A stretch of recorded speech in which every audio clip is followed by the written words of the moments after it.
Assalamualaikum warahmatullahi wabarakatuh. Apa kabar adik-adikku semua? Semoga kalian selalu diberikan kesehatan oleh Allah Subhanahu wa taala. Amin ya rabbal alamin.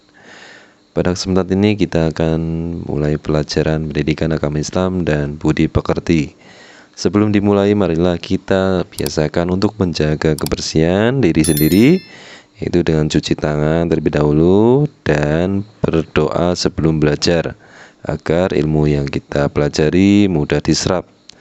Baiklah, marilah kita berdoa terlebih dahulu. A'udzubillahi minasyaitonirrajim. Bismillahirrahmanirrahim.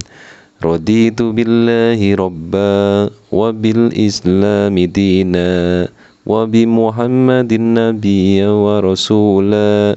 Rabbi zidni ilma warzuqni fahma. Amin. Baiklah adik-adik semua, hari ini kita masuk ke pelajaran 5 atau bab 4, yaitu keteladanan Rasulullah SAW dan sahabatnya. Adapun submaterinya yaitu yang pertama keteladanan Rasulullah SAW dan keteladanan sahabat Rasulullah SAW. Baiklah, pertama kita akan bahas tentang kejujuran dan kasih sayang Rasulullah SAW. Adik-adik semua pasti sudah tahu ya, sudah pernah belajar atau membaca tentang kisah Nabi Muhammad SAW, yaitu Nabi yang ke-25 atau Nabi yang terakhir. Nabi Muhammad SAW sejak kecil sudah menjadi yatim piatu.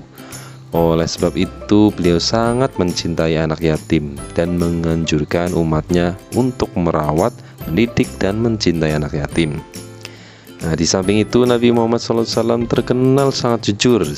Sikap jujur tersebut sudah diperlihatkan sebelum beliau diangkat menjadi Rasul.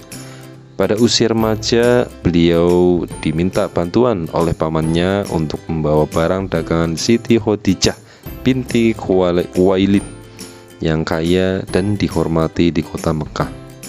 Pada usia 35 tahun, Nabi Muhammad SAW bersama-sama dengan orang-orang Quraisy diminta untuk memperbaiki Ka'bah. Ketika pembangunan sudah sampai ke bagian Hajar Aswad, bangsa Quraisy berselisih tentang siapa yang mendapat kehormatan untuk meletakkan Hajar Aswad ke tempatnya semula. Pada akhirnya mereka sepakat untuk menunjuk Nabi Muhammad SAW sebagai orang yang tepat untuk melakukan hal tersebut. Rasulullah pun kemudian menyarankan suatu jalan keluar yang sebelumnya tidak pernah terpikir oleh mereka. Beliau mengambil selembar selendang, kemudian Hajar Aswad itu diletakkan di tengah-tengah selendang tersebut. Beliau lalu meminta seluruh pemuka kabilah yang berselisih untuk memegang ujung-ujung selendang itu. Mereka kemudian mengangkat Hajar Aswad itu secara bersama-sama. Setelah mendekati tempatnya, kemudian Rasulullah SAW yang kemudian meletakkan Hajar Aswad tersebut. Nah, ini merupakan jalan keluar yang terbaik, solusi yang terbaik. Seluruh kabilah setuju dan meridhoi jalan keluar ini. Mereka pun tidak jadi saling menumpahkan darah. Sejak saat itu beliau dikenal di antara kaumnya dengan sifat-sifat yang terpuji. Para sahabat dan pengikutnya sangat menghormati dan mencintai beliau, sehingga beliau pun diberi gelar Al-Amin. Al-Amin artinya yaitu orang yang dapat dipercaya. Nah, dari semua, marilah kita teladani sifat jujur Nabi Muhammad SAW dalam kehidupan sehari-hari ya. Seperti salah satunya contohnya ini, jika orang tua kita minta bantuan untuk membeli sabun mandi ataupun belanja-belanja yang lain ya di toko, kemudian pulang ada sisa uang pembelian, uang itu harus dikembalikan kepada orang tua ya. Percayalah, anak yang jujur pasti disayangi teman-teman, guru, dan orang tua. Nah, itu adik-adikku semua. Selain sifat jujur dalam berdagang dan bergaul, Rasulullah Shallallahu Alaihi Wasallam pun sayang terhadap keluarga dan orang-orang sekitarnya. Nah, pada zaman jahiliyah dahulu ya, penduduk Mekah tidak ada yang menghargai anak perempuan. Namun Nabi Muhammad SAW justru menggendong putrinya yang bernama Fatimah, yang ketika itu masih balita, sambil tawaf mengelilingi Ka'bah.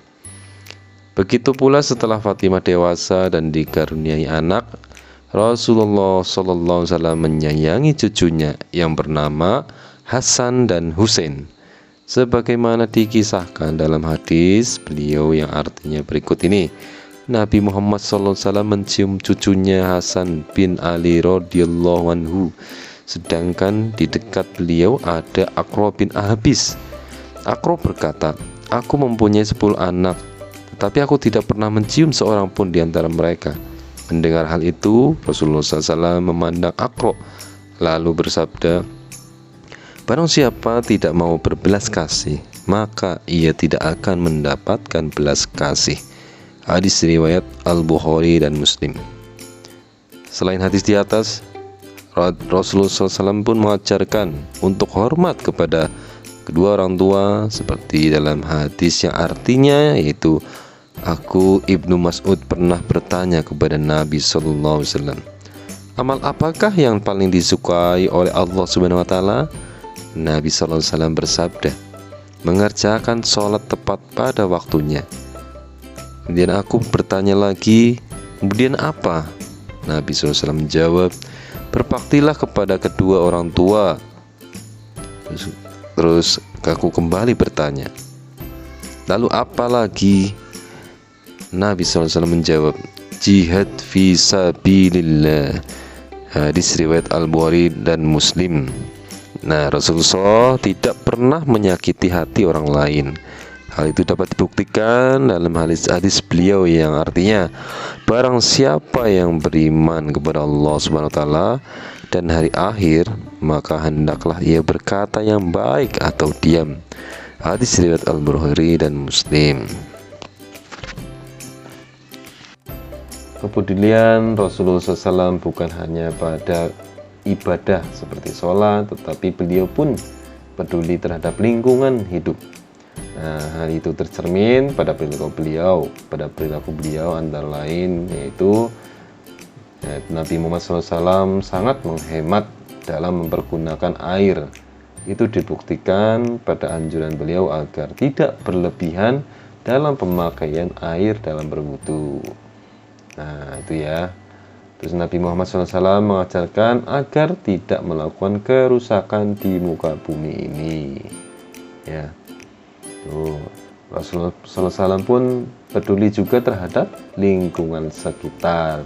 Kita tidak boleh untuk boros ya, boros air dan listrik, semua ya yang dapat merusak lingkungan.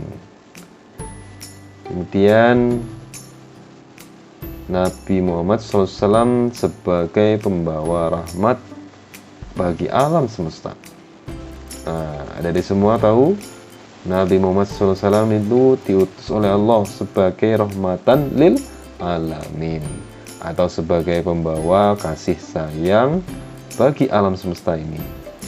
Tentunya kalian ingin tahu ya, apa sih tujuan Nabi Muhammad SAW berdakwah? Ada yang tahu tujuannya? Tujuan dakwah Nabi Muhammad SAW adalah untuk mengubah keadaan masyarakat jahiliyah menjadi masyarakat yang sejahtera berdasarkan agama tauhid, yaitu agama yang meyakini bahwa Allah Subhanahu wa taala adalah Tuhan yang Maha Esa. Misi kedamaian dan kesejahteraan hidup tersebut bukan hanya bagi bangsa Arab ketika itu, tetapi juga bagi seluruh alam sampai sekarang dan akhir zaman. Nabi Muhammad SAW selain mengajak kaumnya untuk mengutamakan kemurnian akidah dan selalu menyembah Allah Subhanahu wa Ta'ala, Allah yang Maha Esa, ya, beliau juga menanamkan akhlak terpuji yang membawa kebaikan manusia hidup di dunia hingga akhirat. Salah satu sifat terpuji yang dapat kita cermati ketika beliau dan pengikutnya hijrah ke kota Madinah adalah beliau mampu menanamkan sikap persaudaraan antara kaum pendatang atau muhajirin dengan kaum Ansor, sehingga mereka saling menolong untuk menciptakan daerah yang tertib dan aman. Di samping itu, masyarakat berperilaku sopan santun sesuai ajaran Rasulullah Sallallahu Alaihi Wasallam. Nah, kita sebagai umat Nabi Muhammad SAW harus menjunjung tinggi ajaran beliau, ya, yang telah disampaikan kepada kita semua. Misalnya yaitu menghormati orang yang lebih tua, nah, dan menyayangi orang yang lebih muda. Nah, itu ya, kita harus berperilaku sopan dan bertutur kata santun terhadap siapapun, ya, baik itu orang tua, guru, masyarakat sekitar, ya, semuanya, ya. Kita juga menjaga lingkungan agar selalu bersih, karena kebersihan adalah sebagian dari iman, ya. Maka dari itu kita harus menjaga kebersihan, jangan membuang sampah sembarangan, membuang sampah di kali atau selokan, karena jika selokan penuh dengan sampah maka nanti airnya akan semakin dangkal, saluran air tidak lancar, sehingga di musim hujan daerah tersebut menjadi banjir. Nah, maka dari itu kita harus peduli terhadap lingkungan sekitar, ya. Itu saja materinya, ya, dari semua. Selanjutnya, bila ada pertanyaan yang kira-kira ada yang belum jelas, silahkan tanyakan pada kolom komentar di bawah ini. Kurang lebihnya mohon maaf. Marilah kita tutup pelajaran hari ini dengan bacaan hamdalah bersama-sama. Alhamdulillahirabbil alamin. Wassalamualaikum warahmatullahi wabarakatuh.